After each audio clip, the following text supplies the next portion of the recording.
قسمت اول از فصل سوم سریال سایلو منتشر شد. اونقدر جزئیات و اتفاقای خفن توی این قسمت زیاد بود بچه‌ها که اگه پلک می‌زدید بدون شک چند تا از جزئیات از دست میدادید. ولی نگران نباشید. توی این ویدیو می‌خوایم پلان به پلان طبق چیزی که خود سریال به ما نشون داد این قسمت رو موشکافی کنیم. اگه می‌خواید بدونید توی این قسمت چه تئوری‌های دیوانه کننده‌ای وجود داره تا آخر ویدیو همراه من بمونید.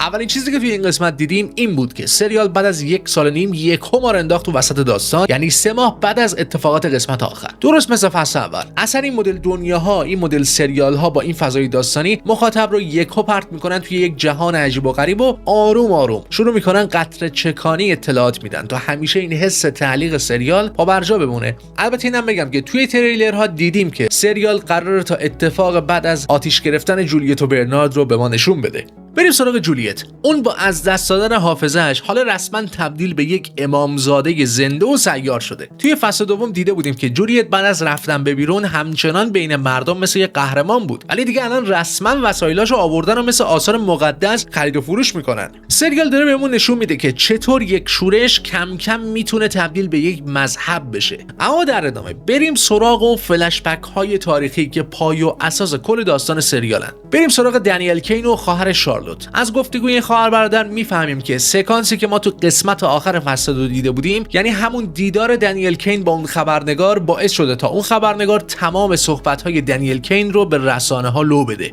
مثلا ما میدونستیم که دنیل کین اعتقاد داره که داستان بمب کثیف ایران توی واشنگتن یک داستان ساختگیه و این خبرنگار هم از این موضوع سوء استفاده کرده بود و تمام این گفتگوها رو منتشر کرده بود. ولی نکته جالب داستان دقیقاً همینجاست که شارلوت به برادرش میگه که عضو کمیته ترومن علیه ایران شو. این موضوع نشون میده که شخصیت شارلوت از یک سری چیزها خبر داره و به خاطر همین هم است که موقع دیدن برادرش کلی نگران بود که یه موقع کسی دنبالش نکنه. شاید براتون سوال بشه که ترومن کیه؟ در واقع ترومن همون خانومیه که ما توی 1-2 تا سکانس بعدتر هم دیدیمش. ایشون توی سریال سناتور پاولا ترومنه که توی داستان اصلی کتاب به دنبال یک اقدام نظامی علیه ایرانه. نکته پشم ریزونی که در مورد این شخصیت دنیل کین فهمیدیم این بود که این شخصیت در اصل یک مهندسه و تونسته یک دستگاه حفاری خلق بکنه که این دستگاه قوانین فیزیک رو نقض میکنه. نکته خارق العاده‌اش اینجاست که این دستگاه در واقع توانایی این رو داره که تونل حفر بکنه ولی هیچ خاکی بیرون نیاد. تکنولوژی این دستگاه بر اساس ذوب کردن کار میکنه بچه‌ها. یعنی چی؟ یعنی با ایجاد یک حرارت به شدت بالا میاد و خاک و سنگ رو با هم ذوب میکنه و همون رو تبدیل به یک دیوار محکم و غیر قابل نفوذ میکنه.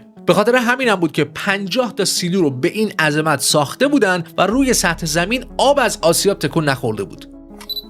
ببینید رفقا، توی این قسمت ما به یه جولیت شکسته طرف بودیم. این دیگه فراموشی ناشی از یک ضربه نیست، این یک پاکسازی سیستماتیکه. یادتونه تو فصل قبل تئوری آب آلوده و داروی کنترل ذهن چقدر بولد بود؟ حالا اینجا دارن دوز اون داروها رو مستقیم روی جولیت آزمایش میکنن. سیستم سایلو از جولیت میترسه، حق هم داره که بترسه. اصلا جولیت چی میدونه؟ جولیت چیزهایی رو میدونه بچه‌ها که میتونه تمام این دژ 300 ساله رو توی یک لحظه خراب کنه. اولین چیزی که اون میدونه اینه که 50 تا سیلو اون بیرون وجود داره. مردمی رو تصور بکنید که بعد از این همه سال که فکر میکردن آخرین دژ باقی مونده نسل بشرن، یکو بفهمن 50 تا سیلوی دیگه توی هر کدومشون هم هزاران زندگی درست کنار دستشون وجود داره. و این موضوع یعنی بیداری. این موضوع یعنی آغاز کنجکاوی. توی سیستم‌های دیکتاتوری بچه‌ها کنجکاوی یعنی آغاز یک شورش. دومین مورد که حتی برای سیستم سایلو از اولی هم خطرناک‌تره اینه که جولیت میدونه چطور جلوی پروتکل سیفگارد رو بگیره. شاید براتون سوال باشه که چرا سیستم همون اول نزد اصلا جولیت رو حذف نکرد؟ چرا همونجا کارش رو تموم نکرد؟ چون سیستم خیلی باهوش‌تر از این حرفاست. سیستم خوب میدونست که با مرگ جولیت از اون یک قهرمان فراموش نشدنی میسازه و این موضوع مساوی میشد با یک شورش بزرگتر در آینده.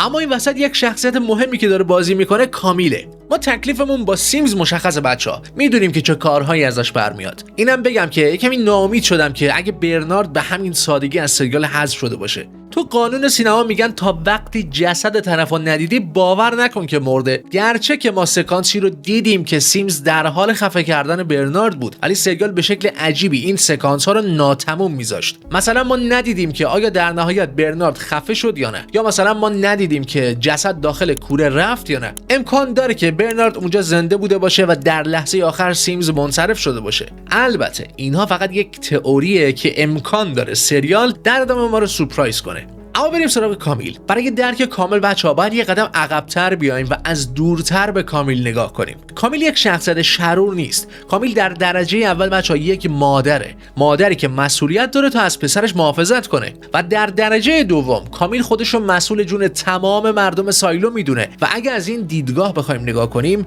برای کامیل حذف کردن حافظه و هویت یک آدم خیلی منطقی تره تا اینکه بخواد تمام افراد سیلو رو قربانی کنه. اما سوال اصلی اینجاست که چطور با این همه دوزی که کامیل داره به جولیت میده، باز هم جولیت در حال به یاد آوردن خاطراتشه. داستان اینجاست که داروهای فراموشی روی هیپوکامپوس مغز تاثیر میذارن بچه‌ها، که در واقع به این قسمت میگن مرکز ذخیره اطلاعات مغز. اما در مقابل خاطراتی که با احساسات دخیلند توی یه قسمتی به اسم آمیگدال مغز ذخیره میشن. همین موضوع باعث میشه تا جولیت وقتی با یک محرک احساسی روبرو میشه، مغزش بتونه دارو رو دور بزنه و ضمیر ناخودآگاهش مثل یک سیستم عامل امنیتی از سد شیمیایی دارو رد بشه. اصلا همین اتفاقات باعث شد تا الگوریتم دستور 2 برابر شدن دوز داروها رو بده و در واقع این دستور به خاطر ترسه. الگوریتم خوب میدونه که حافظه جولیت مثل یک رودخونه خروشان پشت یک سده. شاید بشه این سد رو محکم کرد، ولی اگه فقط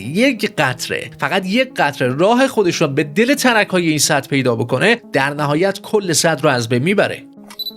اما میرسیم به خفن‌ترین سکانس تمام سریال، یعنی سکانس حمله به ایران توی سریال سایلو که خیلی جالبه. پخش این فصل و این قسمت از سریال همراه شده با اتفاقات جنگ ایران و آمریکا. نکته پشم ریزون ماجرا جایی بود که دیدیم جت‌های F-35 توی فاصله 50,000 فوتی به یک ابر عجیب خوردن. ابری که توی فاصله 15 کیلومتری از زمین به شکل ترسناکی جنگنده‌های F-35 و موشک‌های تاماهاک رو رسما ذوب کرد. در واقع این توده ابر بچه‌ها خیلی شبیه به توصیف سولو از زمان مرگ مردم سیلوی شماره 17. یادتونه سولو گفته بود که مردم بیرون رفتن و مدتی هم زنده بودن. اون گفت که بعد از مدتی گرد و غبار دوباره سم رو با خودش پخش کرد و آورد. به نظر من این گرد و غبار خیلی شبیه به چیزی بود که ما توی این قسمت دیدیم. به هر حال این اتفاقات باعث شد تا شارلوت از جت خودش اجکت بکنه و به شکل عجیبی هم زنده بمونه. اما این اتفاق عجیب نیست. عجیب اتفاقیه که بعدش رخ داده، یعنی فراموشی شارلوت رو به خاطر آسیب مغزی فرستادن به کلینیک هایدی استنسن. این کلینیک در واقع بچه‌ها متعلق به همون سناتور ترومنه که این کلینیک رو به اسم مادرش نامگذاری کرده.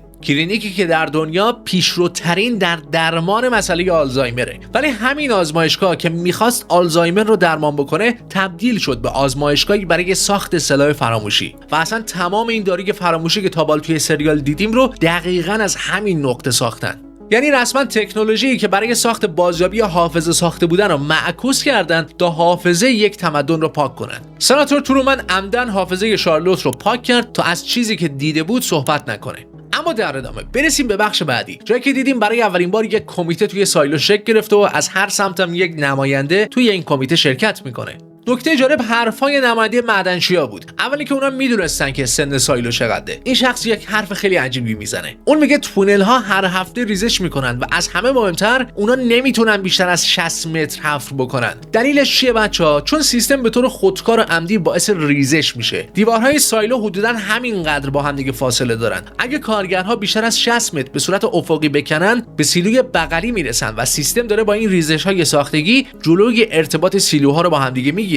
یه نکته مشکوک دیگه توی این قسمت حرف دستیار بخش تدارکات بود. اون گفت که ما از لحاظ تدارکات هیچ مشکلی نداریم. آخه مگه میشه؟ شما 300 ساله که زیر زمین گیر افتادید، جمعیتتون هزاران نفره و تازگی هم یک شورش داشتید، چطور هنوز هیچ مشکلی توی منابع ندارید؟ این موضوع نشون میده بچه‌ها که یا منابع از بیرون دارن تامین میشن یا سیلوها به چیزی بزرگتر متصلن که هنوز ما اون رو ندیدیم. این عادی بودن غیر عادی تدارکات نشون از یک دستکاری عظیم لوجستیکیه. وقتی تو همچین بحرانی آمارها اینقدر عادی به نظر میرسن، یعنی یک چیزی توی پشت صحنه داره آمارها رو جمع میکنه. برسیم به بخش شورشی ها تحت رهبری کندی. کندی یک عتیقه فروش بود، الان فراری و شده رهبر یک گروه شورشی از نقابدارها به اسم بیرون طلبها. این افراد معتقدن که دنیای بیرون هیچ مشکلی نداره و چیزی که توی نمایشگر میبینن دروغه. نکته عجیبی که واسه خود من سوال بچه‌ها اینه که توی فصل قبل جولیت یک پارچه نوشته بود و هشدار داد که بیرون امن نیست. پس سوال اینجاست که چرا این افراد همچین عقیده‌ای دارن؟ این رو هم میدونیم که کندی کسی بود که توی فصل قبل همون ویدیوی دشت سرسبز و پرنده‌های تو آسمون رو دیده بود. به نظرم باید هنوز صبر بکنیم تا ببینیم که چه اتفاقاتی داره میفته. یه نکته هم راجع به کلانتر بیلینگز بگم که توی این قسمت خیلی شخصیت مرموزی بود. امکانش هست که بیلینگز بعد از اون چیزهایی که توی فصل قبل فهمیده دیگه چیزی برای از دست دادن نداشته باشه. حتی امکان داره که خود کلانتر بیلینگز عضوی از همین گروه بیرون طلبها بشه. فرضیه‌ای هم که میگه بیلینگز تحت تاثیر داروی فراموشی کاملا اشتباهه، چون کسی که تحت تاثیر داروی فراموشی باشه بچا حتی نمیتونه تا یک خط کتاب قانون رو بازنویسی کنه. این وسط یک اشاره‌ای هم راجع به گم شدن یا دزدیده شدن منابع بگیم که هنوز چیز زیادی ازش نمیدونیم. امکان داره که این کار گروه بیرون طلبها باشه، یا امکانش هم هست که این موضوع توسط بنیانگذاران سیستم انجام بشه که اونها این تجهیزات رو خارج کنن. اما در ادامه میرسیم به یکی از ترسناکترین اتفاقات این قسمت، یعنی بشکه‌های بزرگ ویتامین دی پلاس. از اونجایی که نور خورشید به خیلی از افراد دنیای سایلون نمیخوره، بخش آیتی به بهانه ویتامین دی پلاس داره مقیاس وحشتناکی از داروی سرکوب حافظه رو شبانه به بخش تصفیه آب میفرسته. اینجا یک اتفاق وحشتناک داره میفته بچه‌ها، دقیقاً مشابه همون اتفاقی که 140 سال قبل تو زمان سالوادور کوین افتاده بود. اون زمان با همین کار حافظه چند هزار نفر رو در عرض چند روز پاک کردن و حالا انگار دوباره قرار همین اتفاق بیفته. اما در پایان میرسیم به یادداشت مخفی که به جولیت داده بودن. اولی که این یادداشت از طرف هر کسی که هست، اون شخص تونسته نفوذ بالایی داشته باشه. به شخص خود من احتمال میدم این کار خود کندیه. شاید فکر کنید کار لوکاس کایله. درسته، همه ما میدونیم که لوکاس کایل هنوز زنده است و این رو هم خوب میدونیم که لوکاس اگه بخواد حقیقتی رو به هر کسی مخصوصا جولیت بگه، الگوریتم دمار از روزگار همه در میاره. با توجه به سکانسی که توی تریلر دیدیم، احتمال میدم که این کار کندی باشه. حالا باید تو قسمت‌های بعدی صبر بکنیم و ببینیم که داستان از چه قراره. بچه‌ها نظر شما چی بود؟ این قسمت رو دوست داشتید یا نه؟ امیدوارم از دیدن این ویدیو لذت برده باشید. دوشنبه بعدی منتظر موشکافی قسمت سوم از فصل سوم سریال خاندان اژدها هم باشید. اگه ویدیو رو دوست داشتید ویدیو رو لایک کنید و کانال رو هم سابسکرایب کنید تا از من حمایت کرده باشید. توی این روزها خیلی مراقب خودتون باشید عزیزان و تا درودی دوباره، خدا یار و نگهدارتون.